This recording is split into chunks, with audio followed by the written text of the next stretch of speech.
السلام علیکم ورحمۃ اللہ وبرکاتہ۔ بسم اللہ الرحمن الرحیم۔ سورۃ بقرہ کے آخری رکوع کی فضیلت۔ حدیث شریف میں آیا ہے کہ حضور سرکار دو عالم صلی اللہ علیہ وآلہ وسلم نے ارشاد فرمایا، سورۃ بقرہ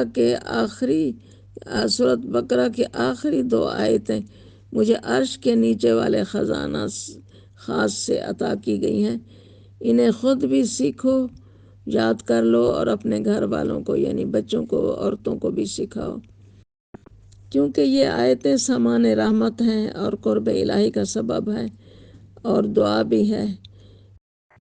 حضرت علی رضی اللہ تعالیٰ عنہ فرماتے ہیں، میں نہیں سمجھتا کہ کوئی عقل مند سورۃ بقرہ کے آخری 3 آیتیں پڑھے بغیر سو جائے گا۔